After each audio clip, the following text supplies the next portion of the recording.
إن الحمد لله نحمده ونستعينه ونستغفره ونعوذ بالله من شرور أنفسنا ومن سيئات أعمالنا من يهده الله فلا مضل له ومن يضلل فلا هادي له وأشهد أن لا إله إلا الله وحده لا شريك له وأشهد أن محمدًا عبده ورسوله أما بعد فإن خير الحديث كتاب الله وخير الهدي هدي محمد صلى الله عليه وسلم وشر الأمور محدثاتها وكل محدثة بدعة وكل بدعة ضلالة وكل ضلالة في النار. قال الله تبارك وتعالى وقل رب زدني علما. پچھلے دروس میں فقہ سے متعلق جو اصول اہل علم نے ذکر کیے ہیں تقریباً 13 دروس ہمارے اس سلسلے میں آج کے درس کے ساتھ ہوئے ہیں. اس میں میں سمجھتا ہوں یہ آخری درس ہمارا آج اس سلسلے میں ہوگا اور اس کے بعد آپ لوگوں کا امتحان ہوگا. اس امتحان میں اصول الحدیث جو مصطلح الحدیث ہمارا جو درس ہوا ہے وہ اور اسی طرح سے فقہی اصطلاحات یا فقہ کی بعض اصطلاحات یہ جو عنوان ہمارا اس موضوع سے متعلق تھا اس پہ یہ 2 ٹاپکس پہ ہمارا 2 عناوین پہ ہمارا امتحان ہوگا. تو اس کی تیاری آپ آگے کر کے آئیں گے. آج ہمارے آخری درس ہوگا اس لیے میں چاہتا ہوں کہ پچھلے دروس میں جو کچھ ہمارا ہوا ہے اس کا اعادہ ہم کر لیں, ریویژن اس کا ہم لوگ کر لیں. سب سے پہلی چیز فقہ کیا ہے, فقہ کے معنی کیا ہے, لغوی معنی اس کے کیا ہیں, گہری سمجھ. دینی اعتبار سے فقہ کے کیا معنی ہیں, اصطلاحی اعتبار سے اس کو آپ کہیں ہسٹری.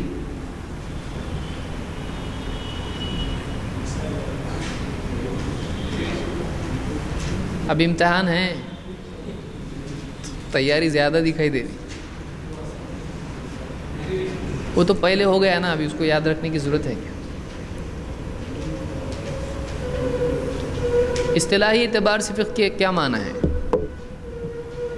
جیسے کوئی آدمی سمجھتا ہو کہ ہاں 2 اور 2 4 ہوتے ہیں اور 10 اور 10 20 ہوتے ہیں, یا آگ پر پانی رکھنے سے برتن رکھنے سے وہ گرم ہو جاتا ہے, اس کی سمجھ میں آ گیا, یہ فقہ ہے نا. نہیں, دینی اعتبار سے میں پوچھ رہا ہوں. یہ کسی بھی چیز کی سمجھ ہو سکتی ہے آدمی کو. تو عام لغوی اعتبار سے مطلب ہے کہ وہ فہم ہے کسی بھی چیز کو سمجھنا. جیسے کوئی آدمی کچھ بتا رہا, سمجھ میں آیا, کپڑے ایسے دھوتے ہیں تب ہاں سمجھ میں آ گیا ہے, تو یہ فقہ ہوا آپ کا. یہ دنیوی اعتبار سے سمجھ ہوئی. دینی اعتبار سے شریعت کی عملی احکام کو امتحان میں دیکھنے نہیں ملے گا ایسا. احکام کو تفصیل ہاں,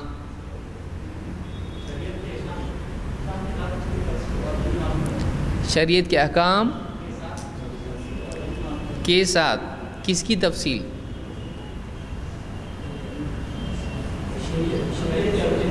شریعت کے احکام کی تفصیل.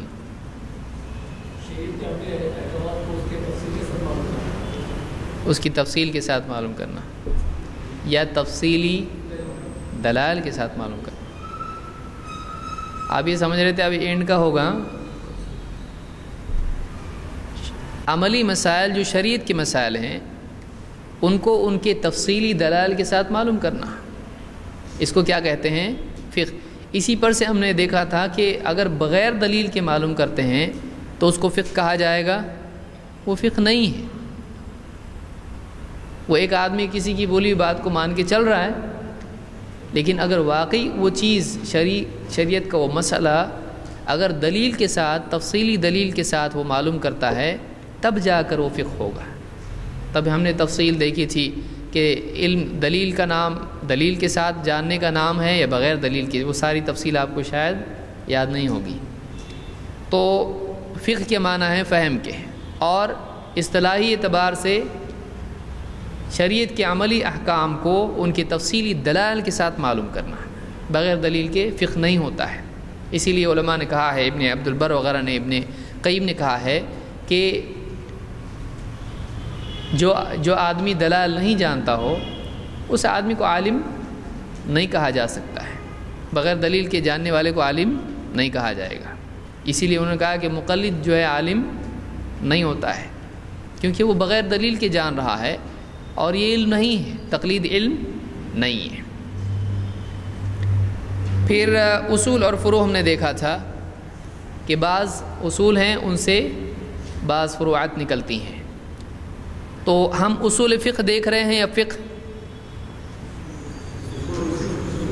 اصول الفقہ، دونوں میں فرق کیا ہے؟ مثال کے طور پر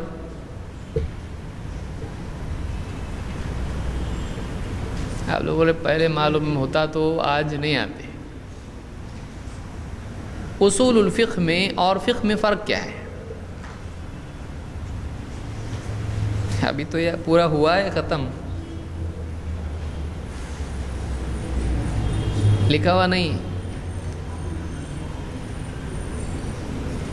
سمپل کوشچن ہے، اصول الفقہ میں اور فقہ میں فرق کیا ہے؟ اصول فقہ جنرل ہے، اور جو فقہ ہے وہ ایک دم اسپیسیفک چیزوں پہ ٹکر ہے، جیسے اللہ اور رسول کا حکم ماننا چاہیے، یہ اصول فقہ میں ہے، اسپیسیفک اس میں۔ اور نماز کے جو بھی شرط ہے وہ یہ ایک دم اسپیسیفک چیز ہے، وہ فقہ ہے۔ آپ کو سمجھا؟ بات صحیح ہے، لیکن سمجھ میں آ رہی آپ کو اس کا فقہ ہو رہا ہے؟ کون بتائے گا؟ چلیے یہ پہلی سیڑھی ہو گئی، تھوڑا دھندلا دھندلا یاد آ رہا، ہاں کچھ تو ایسا ہوا تھا۔ فقہ کے بیسکس کو کیا کہتے ہیں؟ بیسکس کیا؟ پہلے تو وہی کہہ رہا ہوں کہ فقہ کے بیسکس ہیں، فقہ کیا ہے اور اصول الفقہ کیا ہے، دونوں میں فرق کیا ہے؟ جب تک کہ آدمی دو چیزوں میں تفریق صحیح طور سے نہیں کر پاتا ہے، واقعی دونوں میں سے کسی ایک کو بھی صحیح نہیں سمجھا ہے۔ سمجھ میں آیا؟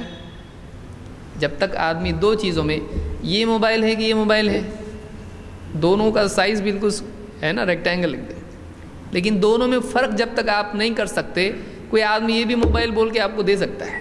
جب آپ فرق کرو گے تو ڈسٹر لا یا موبائل لا، آپ کیا لاؤ گے؟ آپ تبھی صحیح چیز لاؤ گے جب آپ دونوں میں فرق کر سکتے ہو۔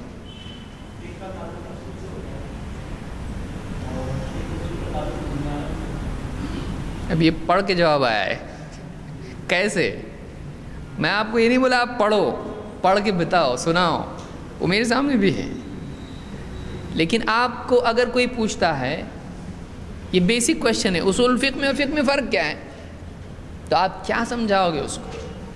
آپ جب بھی سمجھاؤ گے ایسا سمجھانا جیسے ایک عام آدمی کو آپ سمجھا رہے ہیں، نہیں ٹھیک ہے۔ فقہ کا تعلق کسی مسئلے سے ہوتا ہے جو جزئی یا فرعی مسئلہ ہوتا ہے، اصول الفقہ کا تعلق اس عام اصول سے ہوتا ہے جس کے انڈر میں کئی مسائل آتے ہیں۔ یہ ایک سٹیٹمنٹ ہوا، فقہ کا تعلق کسی پرٹیکولر مسئلے سے ہوتا ہے، لیکن اصول الفقہ کا تعلق ایک ایسے اصول سے ہوتا ہے، ایک جنرل سٹیٹمنٹ ہوتا ہے جس کے انڈر میں کئی فقہی مسائل آتے ہیں۔ مثال کے طور پر نماز فرض ہے تو اللہ تعالیٰ نے کہا اقیم الصلاۃ لدلوک الشمس، تو ابھی نماز فرض ہے، نماز کے علاوہ روزہ بھی فرض ہے، حج بھی فرض ہے، اور بہت کچھ فرض ہیں، لیکن ان فرائض میں سے ایک کے بارے میں ہم نے دلیل دیکھی اقیم الصلاۃ، نماز قائم کر، تو نماز قائم کر روزے کے لیے دلیل بن سکتا ہے؟ روزہ فرض ہے کہ دلیل اقیم الصلاۃ ہے؟ نہیں، وہ صرف ایک مسئلے میں دلیل بنی، نماز فرض ہے۔ یہ کیا ہے؟ فقہ ہے۔ اسی لیے ہم نے کہا کہ تفصیلی دلائل کے ساتھ شرعی احکام کو جاننا، تو یہ دلیل ہو گئی ایک دم اس مسئلے کی دلیل، اس دلیل کے ساتھ ہم کو معلوم ہوا نماز فرض ہے، کیوں اللہ نے حکم دیا اس کا۔ لیکن اب ایک دوسرا ہم اصول دیکھ رہے ہیں، دوسری چیز دیکھ رہے ہیں، دوسرا سٹیٹمنٹ ہے، جب رسول کوئی حکم دے تو اس کو پورا کرنا لازم ہوتا ہے۔ جب اللہ اور اس کا رسول کوئی حکم دے تو وہ لازم ہو جاتا ہے اس کا ماننا۔ دلیل قل اطیعوا اللہ والرسول، اے نبی آپ کہو فرما برداری کرو اللہ کی، فرما برداری کرو رسول کی۔ اب کون سے حکم کی کرو اس میں ہے؟ ایک جنرل بات معلوم ہوئی کہ جب بھی اللہ کوئی حکم دے، کچھ بھی حکم دے، اس کو پورا کرنا ضروری ہے۔ یہ اجمالی ہے، اس میں اسپیسیفک کیا حکم ہے آیا نہیں، یہ اصول فقہ میں ہے، اجمال کے ساتھ میں ہے۔ لیکن کون سا حکم تو یہاں آیا نماز، سارے اعمال میں سے کئی فرائض میں سے ایک فرض، تو اس کی فرضیت کی دلیل یہ ملی، یہ فقہ ہے۔ نماز کی دلیل جو ہم لے رہے ہیں وہ کون سا کیا ہے؟ اصول فقہ ہے یا فقہ ہے؟ لیکن اللہ اور اس کے رسول کا حکم لازم ہو جاتا ہے کہ جب امر آئے اللہ کا رسول کا، اس سے واجب ہو جاتا ہے، لازم ہو جاتا ہے، فرض ہو جاتا ہے۔ یہ کیا ہے؟ اصول الفقہ ہے، سمجھا؟ یہ ہو گیا اپنا، یہ ٹھیک ہے۔ شرعی احکام کی جو قسمیں ہیں وہ کتنی ہیں؟ 2۔ کون کون سی؟ بہت تکلیفی اور وضعی۔ کیا فرق ہے؟ دونوں بتائیں ایک ایک کر کے۔ شرعی احکام کی قسمیں کتنی ہیں؟ یعنی شرعی احکام کی کتنی قسمیں ہیں؟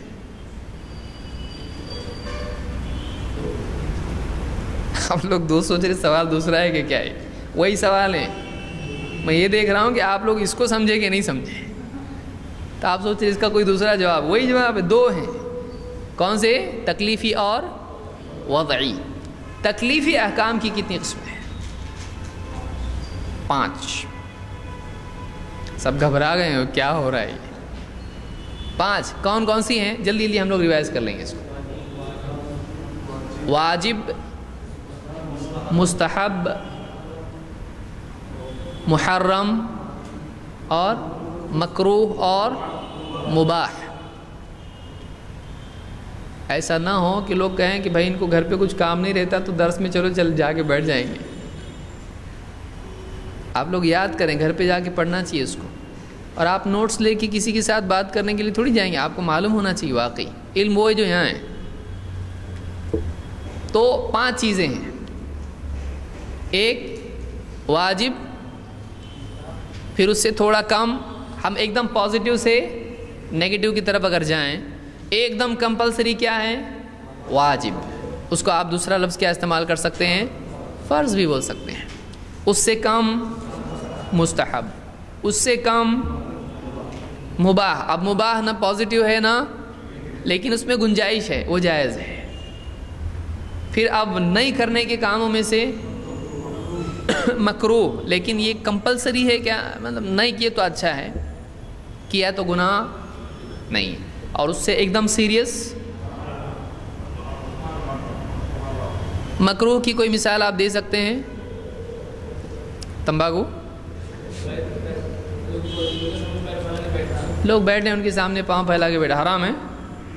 نہیں، لیکن اچھا ہے، اتنا اچھا ہے نا، ایک دم ایک اس کے پاس پاؤں ایک اس کے پاس پاؤں، کر سکتے ہیں؟ ایسا مناسب ہے؟ نہیں، یہ مجلس کے آداب میں سے نہیں ہے، بہتر ہے کہ آدمی نہیں بیٹھے ایسا۔ یا اسی طرح سے ایک آدمی کا مطلب بار نماز میں کیا کرنا؟ ہو جانا، یہ کیا ہے؟ حرام ہے۔ تو پہلی باری حرام ہو جائے گا، پھر کتنی بار کی گنتی ہے؟ کچھ بھی نہیں گنتی اس میں، تو یہ پسندیدہ ہے؟ نہیں ہے، اچھی چیز نہیں کرنا چاہیے ایسا، بار بار حرکت خشوع کے منافی ہے۔ تو ایسی کچھ چیزیں ہوتی ہیں جو نہیں کرنا بہتر ہوتا ہے، لیکن وہ حرام ہوتا ہے نہیں۔ تو ایسی چیزوں کو کیا کہتے ہیں؟ مکروہ۔ بعض لوگ مکروہ کا انکار کر دیتے ہیں، مکروہ نام کی کوئی چیز ہے نہیں ہے، یعنی ہر چیز پھر حرام یا حلال ہوگی، ایسا نہیں ہوتا ہے۔ کچھ چیزیں ناپسندیدہ ہوتی ہیں لیکن وہ گناہ نہیں ہوتی ہیں۔ تو یہ 5 چیزیں ہم نے دیکھی۔ جیسے ایک آدمی کا آپ نے فرمایا کہ اس شخص کی طرح نہ ہو جانا جو تہجد کا اہتمام کرتا تھا، پھر تو اب یہ چیز آپ نے منع کی نا کہ اس شخص کی طرح نہ ہونا جو قیام کرتا تھا پھر اس نے چھوڑ دیا، تو اب اس کو کیا کہیں گے؟ قیام کرنے کے بعد اس کو چھوڑ دینا، تہجد پڑھنا حرام ہے؟ اچھی بات ہے نا، کتنا اچھا ہے، پڑھتا تھا چھوڑ دیا، اچھی بات ہے یا حرام ہے؟ کیا ہے یہ؟ پسندیدہ ہے؟ یہ مباح کیوں نہیں ہے؟ اس کو مکروہ میں آپ نے کیوں ڈالا، مباح میں کیوں نہیں رکھا آپ نے اس کو کیا کیا؟ پسند نہیں کیا، تو کیا چھوڑ دینا حرام ہے؟ حرام ہوگا تو کیا ہو جائے گا؟ اس کو گناہ ہوگا، تو اس کے لیے تہجد چھوڑنا جائز ہوگا؟ نہیں۔ لیکن تہجد چھوڑنا جائز ہے کہ نہیں ہے؟ ہے، گناہ گار وہ نہیں ہوگا، فرض ہے اس پر وہ نہیں، لیکن اس کو چھوڑنا پسندیدہ ہے؟ نہیں ہے۔ سمجھ میں آ رہا ہے؟ تو ایسی بھی چیزیں ہوتی ہیں کہ جو حرام نہیں ہوتی ہیں لیکن ناپسندیدہ ہوتی ہیں، تو ایسی چیزوں کو کیا کہیں گے؟ مکروہ۔ بعض لوگ مکرور بولتے ہیں اس کو، مکرور نام کی کوئی چیز اسلام میں نہیں، وہ مکروہ ہے، مکروہ، مکروہ یہ نہیں ہے، مکروہ یہ الگ ہے۔ مکروہ اور مکروہ میں کیا فرق ہے؟ مکروہ یعنی پڑھی ہوئی چیز، پڑھی ہوئی چیز کو کیا بولیں گے؟ مکروہ، ٹھیک ہے۔ وضع احکام کی قسمیں، وضع احکام کے کیا کیا یعنی احکام اس میں ہیں، کیا کیا چیزیں ہم اس میں بیان کرتے ہیں؟ شرط اور معنی، مثلا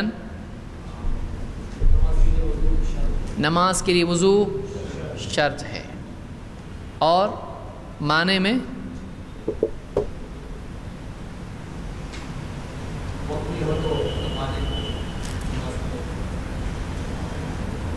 نماز کے لیے وقت شرط ہے یا معنی میں آتا ہے؟ پھر معنی کیا ہے؟ معنی نہ مانے، معنی کوئی چیز ہو تو وہ جیسے کہ اگر کوئی انسان امپیور ہو تو پھر نماز نہیں پڑھتا، وہ معنی ہے۔ تو اس میں معنی کیا ہے؟ دیکھیے شرط اور معنی، میں سوال پوچھ رہا ہوں، آپ دیکھیں کون بولتا ہے۔ شرط اور معنی مثال کے ساتھ، ایسا سوال سوچو آپ، مثال کے ساتھ بیان کریں اور وضاحت کریں۔ ہم نے مانے ہاں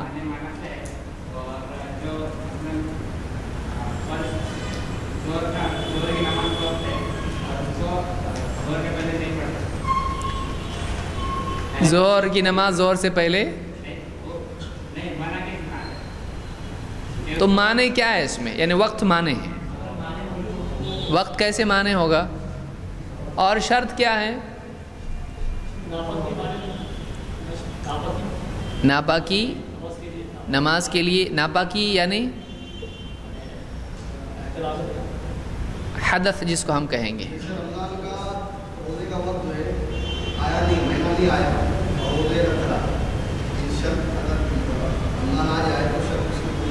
نفل روزے نہیں رکھ سکتا ہے؟ فالس،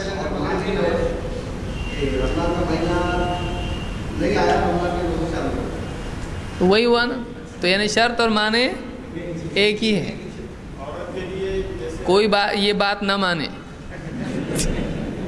عورت کے لیے نماز کے لیے معنی بن جاتا ہے۔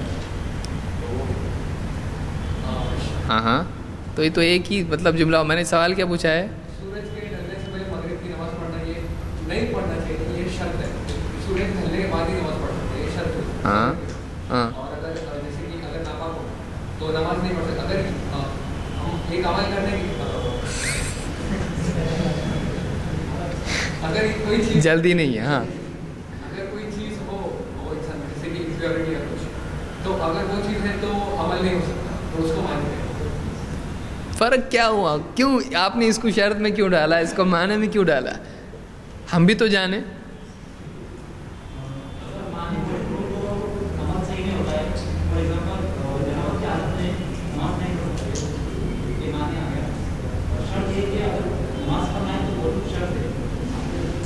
تو فرق کیا ہوا؟ سمجھ رہے ہیں آپ؟ دیکھیے، ایک ہوتا ہے سمجھنا، ایک ہوتا ہے سمجھانا. دونوں میں زمین آسمان کا فرق ہے. سمجھانے میں بعض اوقات آدمی خود ہی بھول جاتا ہے. تو آپ شرط اور معنی میں تفریق، جب تک کہ آپ دو چیزوں میں فرق نہیں کر سکتے آپ سمجھا نہیں سکتے، بلکہ سمجھ نہیں سکتے. شرط اور معنی میں دونوں کو الگ کیوں رکھیں؟ یہ کیا بیسک فرق ہے دونوں میں؟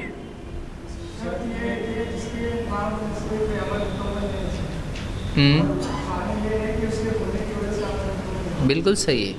شارٹ میں بولنے آنا چاہیے آدمی کو کہ شرط جب تک کہ پوری نہ ہو عمل صحیح نہیں ہوگا، معنی جب تک کہ دور نہ ہو عمل صحیح نہیں ہوگا. کتنا چھوٹا ہے. جب تک کہ شرط پوری نہ ہو تب تک کہ عمل صحیح ہوگا. جیسے نماز کا وقت نہیں آیا، سورج ڈوبا نہیں، آپ مغرب کی نماز پڑھ رہے ہیں، شرط ہے اس کے لیے سورج کا ڈوبنا. جب تک کہ وہ ہوگا نہیں آپ کا عمل صحیح نہیں ہوگا. وہ ہونا چاہیے، تو وہ شرط ہے اس کی. اور معنی کیا ہے؟ جب تک کہ وہ ہوگا تب تک کہ عمل صحیح نہیں ہے. جب تک کہ عورت کا حیض باقی ہے تب تک کہ عمل صحیح ہوگا. تو شرط جب تک کہ آتی نہیں، پوری ہوتی نہیں، عمل صحیح ہوتا نہیں. معنی جب تک کہ جاتا نہیں، آتا اور جاتا والا معاملہ ہے. یہ سمجھ میں آ رہا ہے؟ معنی کے ہونے کی وجہ سے عمل صحیح نہیں ہوتا ہے، شرط کے نہیں ہونے کی وجہ سے عمل صحیح نہیں ہوتا ہے. ایک عمل غلط کب ہوتا ہے؟ جب شرط پوری نہ ہو. اور غلط کب ہوتا ہے؟ جب معنی موجود ہو. سمجھ میں آیا فرق؟ آپ اس کو حیض اور وضو کی مثال یا وقت کی مثال نماز کی. وقت آپ کے بس میں ہے، اللہ تعالیٰ نے سورج بنا دیا ہے. اب جب تک کہ سورج غروب نہیں ہوتا ہے آپ کو رکے رہنا ہے. وہ آپ کے بس میں نہیں ہے، آپ کھینچ کے کسی طرح سے سورج کو نیچے کر دیے نہیں کر سکتے آپ. تو سورج جب تک کہ ڈوبتا نہیں تب تک کہ مغرب کی نماز آپ پڑھ سکتے نہیں. تو سورج کا اب اس میں شرط کیا ہے؟ سورج کا غروب ہونا یا نماز کا وقت آنا. یہ کیا ہے؟ شرط. نماز کا وقت آیا، نماز پڑھی تو نماز صحیح ہوگی. معنی کیا ہے؟ جو چیز موجود ہو، رکاوٹ ہو. معنی کے معنی کیا ہے؟ روکنے والی چیز، اس کے لیے رکاوٹ. عورت کے لیے نفاس، حیض، روزے میں اور نماز میں کیا ہے؟ مانع. سمجھ میں آیا؟ رکاوٹ. تو شرط اور معنی آپ نے سمجھا. ٹھیک ہے. عام اور خاص میں کیا فرق ہے؟ ابھی ڈینجر ہوتے جا رہا. بہت پیسا ہوں اس کو میں، بہت سمجھایا اچھے سے. ہاں،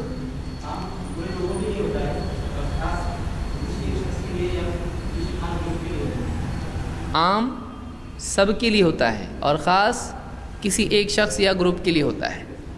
مثلا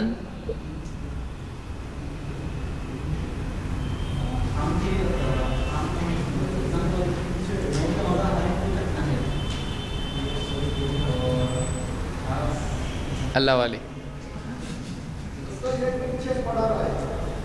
عام کی مثال صحیح ہے یہ کہ کل نفس ذائقۃ الموت، ہر جاندار کو موت کا مزہ چکھنا ہے.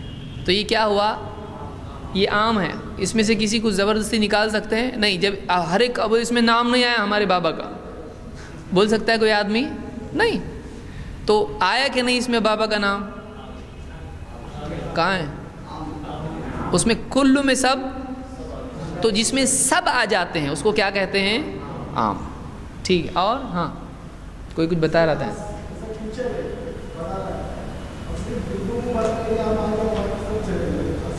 کسی طالب علم سے ٹیچر کہے مثال کے طور پر کہ فلاں احمد یا زید ہے، تم ادھر آؤ، تو سب بچے آئیں گے. وہ بولیں گے ہم بھی تو اسٹوڈنٹ ہیں، ہم کو کیوں نہیں بلائے؟ ہم نے کہا میں نے تم کو بلایا. نام کس کا لیا؟ زید کا، احمد کا، فلاں کا. تو یہ خاص ہے حکم اس کے ساتھ میں. تو جب قرآن میں کوئی حکم کسی کا نام لے کے بیان کیا جائے اور بتایا جائے کہ اس کے لیے ہے، جیسے اللہ تعالیٰ نے 4 نکاح سے زیادہ کس کے لیے کہا؟ اللہ کے نبی صلی اللہ علیہ وسلم کے لیے کیا کہا؟ خالصۃ لک من دون المؤمنین، یہ آپ کے لیے خاص ہے، ایمان والوں کے لیے سب کے لیے یہ نہیں ہے۔ تو اس طرح سے کسی کے لیے کہا جائے کہ تمہارے لیے ہے یہ، تو کیا ہو جائے گا؟ خاص ہو جائے گا۔ جیسے آپ نے فرمایا کہ اے عائشہ میری آنکھیں سوتی ہیں لیکن میرا دل جاگتا ہے، تو سونے کے بعد بھی نماز پڑھنا اسی وضو سے، یہ عام ہے۔ ہم بھی تو امتی نبی کی اتباع کر رہے ہیں نا، ہم لقد کان لکم فی رسول اللہ اسوۃ حسنہ، یہ سنت ایسی جس پہ کسی نے عمل نہیں کیا، تو میں بھی کیا کرتا ہوں؟ سوتا ہوں اور نیند میں سے اٹھنے کے بعد ہمارے نبی بھی پڑھتے تھے، میں بھی پڑھتا نماز ویسی بغیر وضو کے، چلے گا؟ کیوں؟ یہ کس کے لیے خاص ہے؟ تو جو خاص ہے نبی کے لیے اس میں اتباع کریں گے ہم، وہ خاص ہے آپ کے لیے، تو دوسرے کے لیے اس میں کیا ہو جاتی ہے؟ اپنے آپ نفی۔ یہ نبی کے ساتھ خاص ہے کہ آپ صلی اللہ علیہ وسلم نیند سے بیدار ہو کر اسی طرح نماز پڑھ سکتے تھے، آپ کے لیے نئے وضو کی ضرورت نہیں تھی، آپ کر بھی لیتے تھے، لیکن آپ کے لیے ضرورت اس کی تھی نہیں، کیونکہ آپ کا دل جاگتا تھا، ہم لوگوں کا دل سو جاتا ہے، غافل ہوتا ہے۔ تو اس طرح سے عام اور خاص ہوتا ہے۔ اسی طرح سے ہم نے دیکھا تھا کہ استثناء کیا ہے؟ استثناء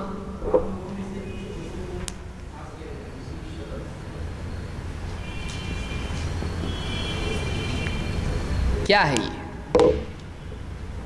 اور استثناء میں اور خاص میں کیا فرق ہے؟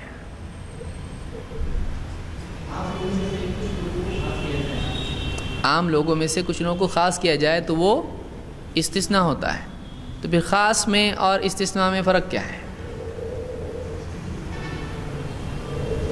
استثناء جو ہے عام میں سے بالکل کٹ کر کے پرٹیکولر ایک نکالا جائے اس کے استثناء، اور خاص فرق کیا ہے دونوں میں؟ جو پہلی بار آئے سوچ رہے یہ بھی درس ہوتا گیا یہاں۔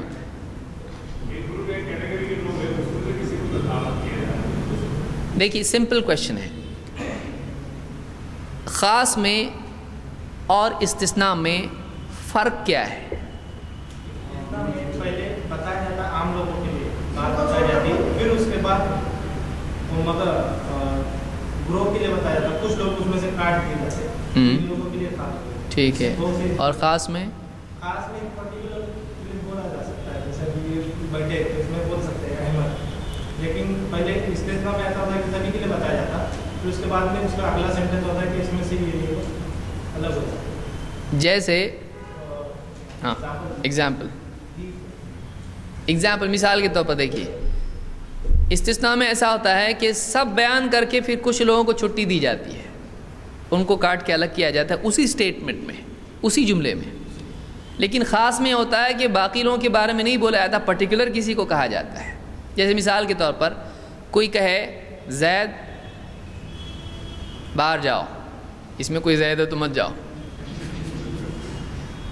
زید باہر جاؤ، تو اس میں کیا کریں گے؟ سب لوگ اٹھ کے جائیں گے؟ نہیں، اس میں جو زید ہوگا وہ باہر جائے گا، اور اگر جائے زید کے سوا سب یہاں بیٹھے رہو، تو اب اس میں کیا ہوا؟ ایک وقت میں 2 حکم ہوئے ہیں، لیکن اس میں کیا تھا؟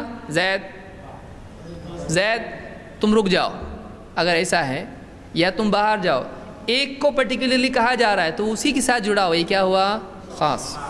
لیکن کہا جائے کہ سب لوگ ادھر آؤ، زید تم ادھر ہی رکے رہو، زید کے سوا سب اندر آؤ، تو اب اس میں کیا ہو رہا ہے؟ اندر آؤ کا حکم سب کے لیے ہے، اور اس میں سے کاٹ کے کس کو الگ کیا گیا؟ سمجھ میں آ رہا ہے؟ تو خاص میں اور اس میں اگرچہ دونوں ایک ہی معاملہ ہوتا ہے، لیکن فرق یہ ہوتا ہے کہ سب کے لیے ایک بات میں سے کچھ کو الگ کیا جاتا ہے، یہ استثناء میں ہوتا ہے، اور کسی ایک کے لیے پرٹیکولرلی کوئی بات بیان کی جاتی ہے، کس میں ہوتا ہے؟ خاص میں ہوتا ہے۔ سمجھائے؟ ٹھیک ہے۔ مطلق اور مقید میں کیا فرق ہے، یا کیا ہیں یہ دونوں؟ کون ہیں یہ لوگ؟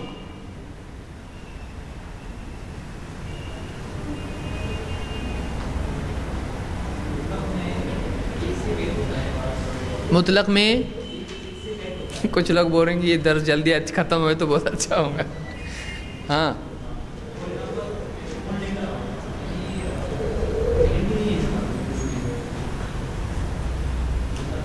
ہاں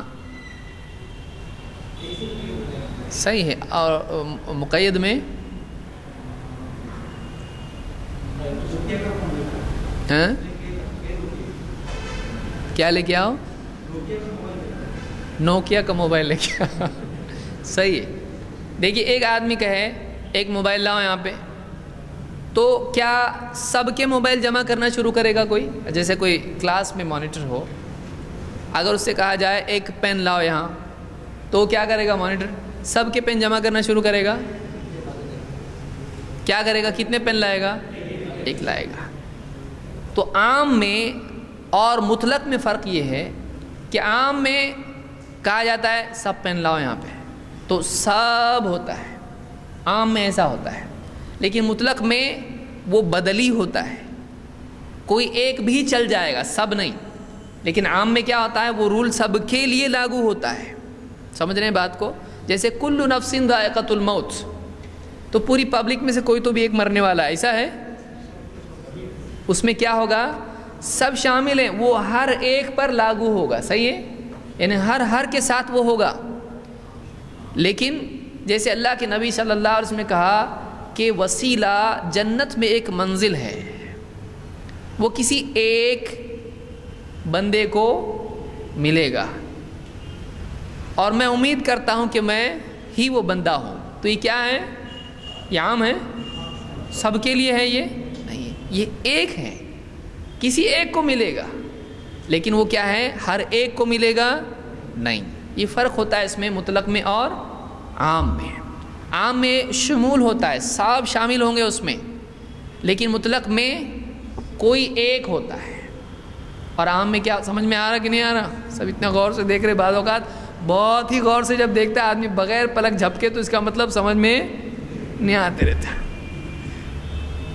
یا تو آدمی ایک دم ایسا بلینک دیکھ رہا ہے کہ کچھ نہیں سمجھ رہا ہے، یا تو اتنی باریک آنکھ کیا ہے کہ بالکل ہی سمجھ میں نہیں آ رہا. تو مطلق میں اور عام میں فرق یہ ہے کہ عام میں وہ بات ہر ایک کے لیے ہوتی ہے، سب اس کی زد میں آتے ہیں. لیکن مطلق میں ہوتا ہے کہ کوئی ایک بھی چل جائے گا. جیسے کوئی ٹیچر کہے کوئی ایک پین لاؤ یہاں پہ، تو کوئی ایک بچے کا پین بھی لے لیں تو وہ کافی ہو جائے گا. لیکن پین جمع کرو تو یہ کیا ہو جائے گا؟ سب کے پین. تو وہ عام ہے. اور یہ تو عام میں کوئی نہیں بول سکتا ہے میرا نام کدھر لیے، نہیں بول سکتا. کیوں؟ سب کا جب کہا گیا ہے تو سب میں یہ بھی آ گیا. سمجھ میں آیا؟ اور مقید میں کیا ہوتا ہے؟ اس کے مطلق کے لیے ایک کے لیے کنڈیشن ہوتی ہے. جیسے کوئی کہے ایک موبائل لاؤ یہاں پہ، اگر کوئی کہے تو کیا ہوگا؟ کوئی ایک موبائل آئے گا. اب کون سا دینا؟ کتنا ہے؟ ایک. لیکن کون سا نہیں معلوم، تو کوئی بھی چل جائے گا، کوئی بھی چل جائے گا. لیکن اگر کوئی کہے کہ نوکیا کا لاؤ، جیسا جواب میں آیا کہ نوکیا کا لاؤ، تو اب دوسرا موبائل کوئی دے گا نہیں. اب اس کے ساتھ موبائل کوئی ایک کے ساتھ کیا ہو گیا؟ ایک کنڈیشن، ایک صفت اس کے ساتھ جڑ گئی. تو اب اس کی بجائے دوسرا چلے گا نہیں.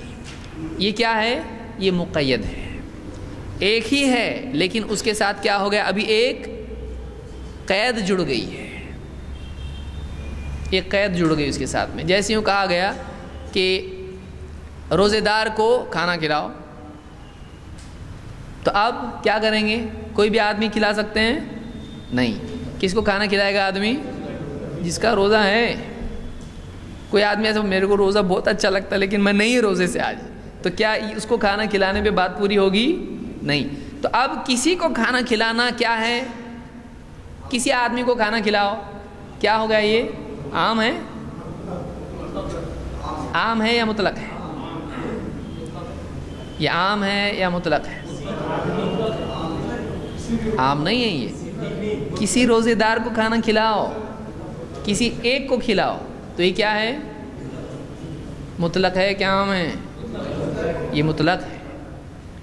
کسی ایک کو بھی، سب کو کھلانا پڑے گا نا، ساری دنیا بھر کے روزے داروں کو.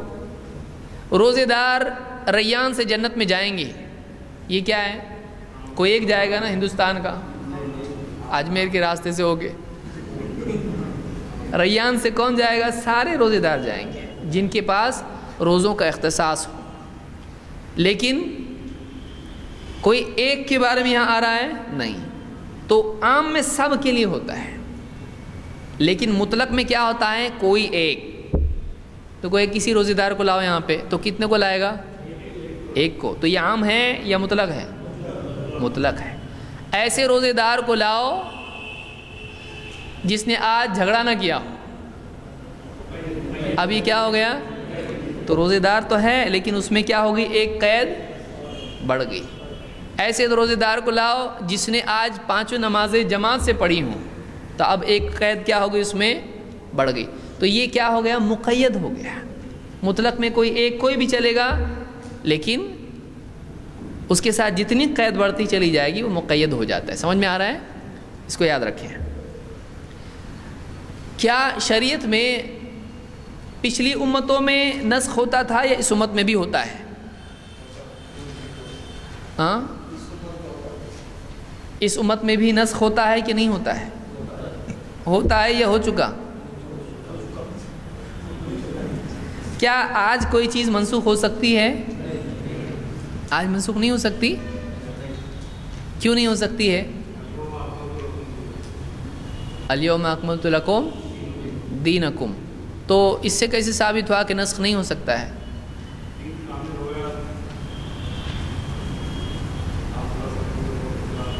دین کامل ہو گیا، لہٰذا اب کوئی نیا حکم نہیں آئے گا۔ تو جو حکم نسخ کہتے کس کو ہیں؟ شریعت میں کسی حکم میں تبدیلی، یہ نسخ ہے۔ چاہے وہ حکم بالکل ہی فرض تھا ختم کر دیا جائے، فرض تھا فرضیت ختم کر کے مستحب بنا دیا جائے، یا وہ منع تھا جائز کر دیا جائے، جائز تھا حرام کر دیا جائے، کچھ بھی ہو سکتا ہے۔ کوئی بھی تبدیلی کیا ہو جاتی ہے؟ اس کو کیا کہتے ہیں؟ نسخ۔ نسخ نہیں، نسخ۔ نسخ یعنی کوئی دلیل، شریعت کی کوئی دلیل، قرآن کی آیت یا حدیث ایسی جس میں کلیئر معنی ہو، وہ کیا ہوتا ہے؟ اس کو کہتے ہیں نص۔ اس کی جمع کیا ہے؟ نصوص۔ اور نسخ کس کو کہتے ہیں؟ ایسی چیز جو شریعت میں کسی چیز کا تبدیل ہونا، اب اس میں ایبروگیشن انگلش میں اس کو بولتے ہیں۔ یا تو وہ چیز تھی وہ ختم ہو گئی، جیسے نماز میں بات کرنا کیا ہو گیا؟ پہلے تھا اب منع ہو گیا، تو بات کرنا منسوخ ہو گیا۔ اسی طرح سے قبلہ پہلے ادھر تھا اب تو یہ تبدیل ہو گیا، قبلہ باقی ہے لیکن قبلہ کچھ تھا اب کچھ ہو گیا۔ پھر پہلے جائز تھا اب حرام ہو گیا، مثال مال غنیمت پہلے جائز تھا اب حرام ہو گیا۔ شراب پہلے کیا تھا؟ جائز تھی، پیتے تھے، کوئی حکم واضح اس کے بارے میں نہیں آیا تھا، گنجائش تھی، لیکن اب اللہ نے کیا کر دیا؟ ہمیشہ کے لیے حرام کر دیا۔ پہلے حرام تھا اب جائز، مال غنیمت سے۔ مال غنیمت کون سا؟ جو راستے پہ پڑا مل جائے، بولے غنیمت ہے، مل گیا مال غنیمت۔ اردو کے حساب سے ایسے ہی ہوتا ہے، تو یہ مال غنیمت اس کو نہیں کہتے۔ جنگ میں جو دشمن چھوڑ کے بھاگتا ہے یا اس کو قتل کرنے سے جو مال ملتا ہے اس کو کیا کہتے ہیں؟ مال غنیمت۔ چلو غنیمت ہے۔ تو کیا قرآن کی آیت کو نسخ یا منسوخ کرتی ہے؟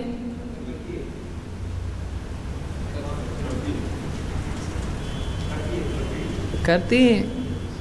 نسخ جب مان رہے آپ تو پھر کہاں سے مان رہے؟ لوگ آ کے بول رہے آپ کو منسوخ ہوا، اللہ ہی بتائے گا یا اللہ کے رسول صلی اللہ علیہ وسلم بتائیں گے۔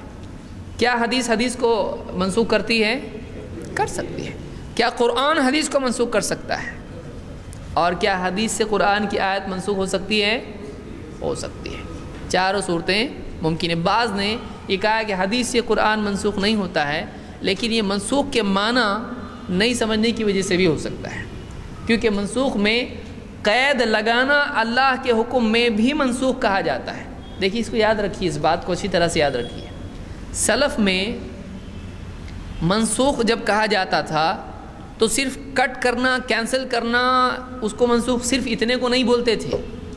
اللہ نے کوئی عام حکم دے دیا، پھر اس میں کوئی قید آتی ہے، اگر عام کو خاص کیا جاتا ہے، اس کو بھی سلف کیا بولتے تھے؟ منسوخ۔ سمجھ میں آیا؟ اس لیے بعض جگہ پر آپ کو آیتوں کے سلسلے میں ملے گا اس آیت کو فلاں آیت نے منسوخ کر دیا، یعنی اس میں اور قید بڑھ گئی، تو قید کا بڑھنا بھی کیا ہے؟ منسوخ۔ یہ نیا حکم آ رہا ہے، جو اضافہ اس میں آ رہا ہے، تبدیلی آ رہی، تو چینج کو بھی کیا کہیں گے؟ نسخ کہیں گے۔ سمجھ میں آئے؟ قید اس میں بڑھنا بھی نسخ ہے۔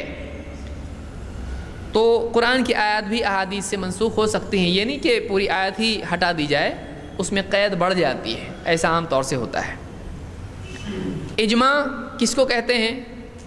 بہت سارے لوگ ایک بات بول رہے تو کیا ہے؟ اجماع ہے، صحیح ہے؟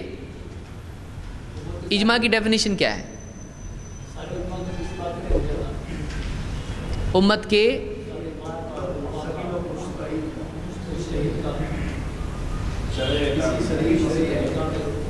تو اجتماعی عمل ہو گیا ہے، سب مل کے نقطے لگا رہے ایک الف کا نقطہ کون لگائے گا؟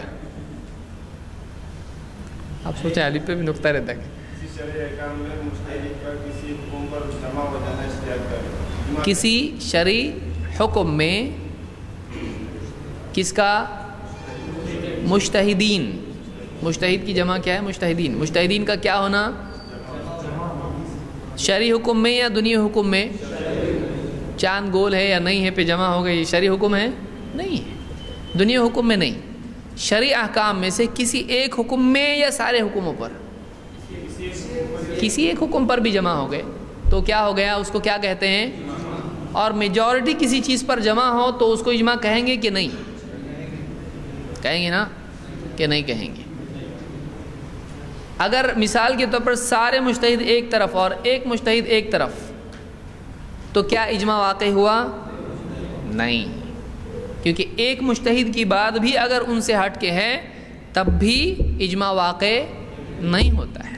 مجتہد کس کو بولتے ہیں؟ جو مدرسے سے فارغ نہیں؟ کیا آپ لوگ ایسا کر رہے ہیں؟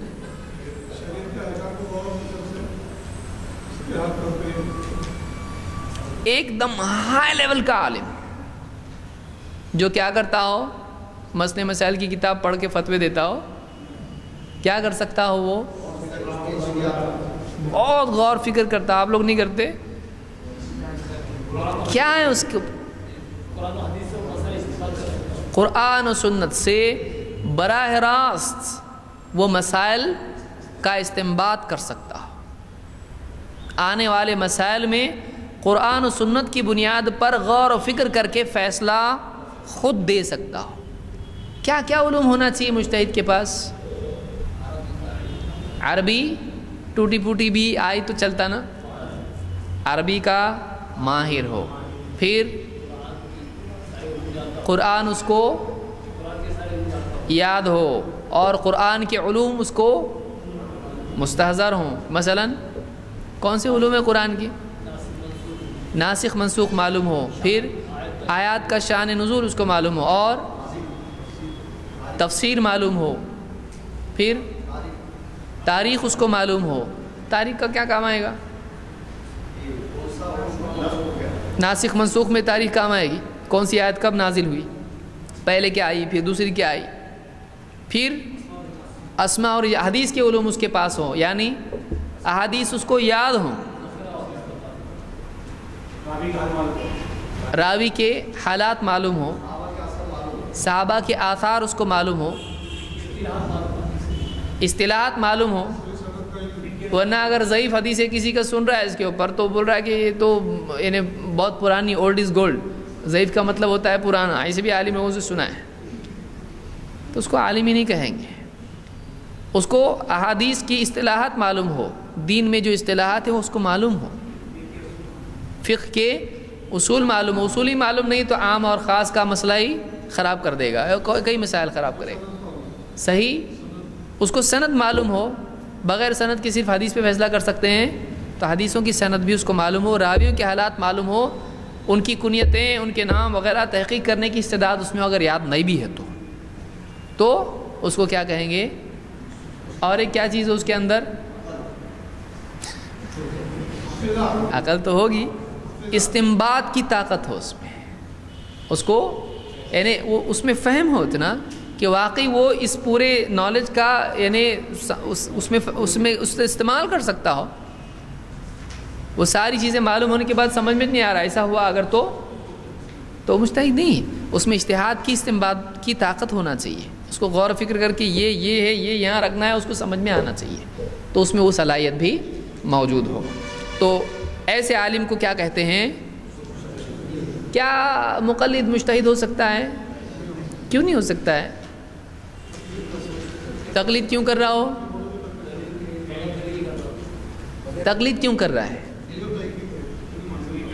علم نہیں، اس لیے تو جس کے پاس علم نہیں ہے وہ مجتہد ہے؟ جس کے پاس علم نہیں ہے وہ مجتہد ہی نہیں ہے. تو اسی لیے ابن عبد البر نے اور اسی طرح سے ابن قیم رحمۃ اللہ علیہ نے کہا مقلد جو ہے یہ عالم نہیں کہلا جا سکتا ہے. عالم دیکھیے ہمارے یہاں پر دوسرے کے یہاں پر بہت بڑا فرق ہے. ہمارے عالم بولے تو ایسا ہوتا ہے ایک دم عالم ہے، دوسرے کے یہاں باہر نکلا وہ سب عالم ہوتے ہیں، مدرسے سے فارغ ہوئے عالم ہو گیا ہو. تو یہ عالم، ہمارے عالم اس کو نہیں بولتے ہیں اصطلاح. اس لیے دیکھیے آپ حتی اذا لم يبق عالما اتخذ الناس رؤوسا جهالا فسئلوا فافتوا بغیر علم فضلوا واضلوا. یہاں تک کہ جب لوگوں کو عالم نہیں ملے گا، لوگ جاہلوں کو اپنا سردار بنائیں گے، ان سے فتویٰ پوچھیں گے، وہ فتویٰ بغیر علم کے دیں گے، خود بھی گمراہ ہوں گے، دوسروں کو بھی گمراہ کریں گے. تو ہمارے نزدیک عالم وہ ہوتا ہے جو فتویٰ دینے کی کیپیسٹی رکھتا ہے. سمجھ میں آ رہا ہے؟ یعنی قرآن و سنت میں استنباط کر کے وہ فتویٰ دینے کی صلاحیت اس میں ہو، اس کو کیا کہتے ہیں؟ عالم. باقی سارے کیا ہیں؟ طالب علم. یہ بھی نہیں بولنا چاہیے بھائی میں جاہل ہوں. تو کون بولا تیرے کو جاہل بننے؟ بہت سارے لوگ بحث کرتے ہیں، بحث میں جب ہارنے لگتے ہیں تو کیا بولتے ہیں؟ بھائی ہم تو جاہل ہیں. تو وہ تو پہلے ہی ہم کو معلوم تھا، بولے کیونکہ آپ کو نہیں معلوم، یہ آپ کی جہالت کی پہلی دلیل ہے. اور اس سے بڑی دلیل یہ ہے کہ نہیں معلوم ہو کہ آپ بحث کر رہے ہیں، یہ بڑی جہالت ہے. نہیں معلوم ہونا چھوٹی جہالت ہے، اور نہیں معلوم ہو کہ لڑنا کیا ہے؟ بڑی جہالت ہے. کیونکہ جہالت کی کتنی قسمیں ہیں؟ جہالت کا علم بھی ہونا چاہیے آدمی کو. جہالت کی 2 قسمیں ہیں. ایک قسم کیا ہے؟ جہل بسیط ہے، ایسا میں ایسے نہیں بول رہا ہوں، جہل بسیط. اور دوسری قسم جہالت کی ہے جہل مرکب. جہل بسیط کیا ہے؟ نہیں معلوم اور معلوم نہیں معلوم. جہل بسیط کیا ہے؟ بھولا بھالا جہالت، یہ گناہ گار نہیں بیچارہ، اس کو معلوم ہے، میرے کو نہیں معلوم ہے. لیکن جہل مرکب کیا ہے؟ نہیں معلوم ہے، یہ بھی نہیں معلوم کہ نہیں معلوم، اور جس کو معلوم بولا تیرے کو نہیں معلوم. تو یہ بہت کمپلیکس ہے. یہ اس کو کیا بولتے ہیں؟ جہل مرکب، کمپاؤنڈ اگنورنس. انٹرسٹ میں بھی ہوتا ہے نا، سمپل انٹرسٹ اور کمپاؤنڈ انٹرسٹ. تو یہ کیا ہے؟ جہالت میں جہالت یہ کیا ہو گیا؟ یہ کئی پرت جہالت کی ہو گئی، یہ بڑی جہالت ہے. تو بہت سارے لوگ ایسا کرتے ہیں، بحث مباحثہ کرتے ہیں، پھر اینڈ میں جب دکھائی دیتا ہے ناؤ ڈوب رہی ہے تو پھر یہ اقرار کے چپو چلانے لگتے ہیں. بھائی ہم کو نہیں معلوم، جاہل ہیں ہم لوگ. تو پھر آئے گئے کو تم لوگ بات کرنے کو، جاننے والے کو لاتے. ٹھیک ہے، تو یہ کیا ہے؟ اجتہاد اور تقلید کا معاملہ. اور قیاس کس کو کہتے ہیں؟ قیاس بولنا چاہیے یا قیاس؟ قیاس لفظ نہیں ہے، قیاس ہے وہ. تو کیا ہے قیاس؟ کیا ہے؟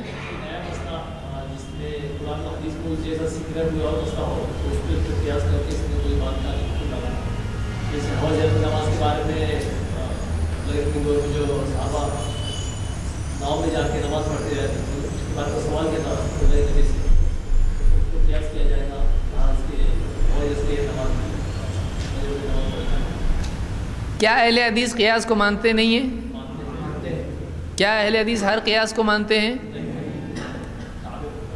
قیاس کو مانتے، لیکن ہر قیاس کو نہیں مانتے ہیں. جیسے حدیث کو مانتے ہیں لیکن ہر حدیث کو، کون سی حدیث کو نہیں مانتے؟ جو معتبر نہ ہو، تو اسی طرح سے حدیث اگر غیر معتبر ہو سکتی ہے تو قیاس سارے معتبر ہوتے، وہ بھی غیر معتبر ہو سکتا ہے۔ کون سا قیاس غیر معتبر ہوگا؟ جو دلیل سے ٹکرائے، کتاب و سنت کے خلاف ہو۔ مثلا شیطان نے قیاس کیا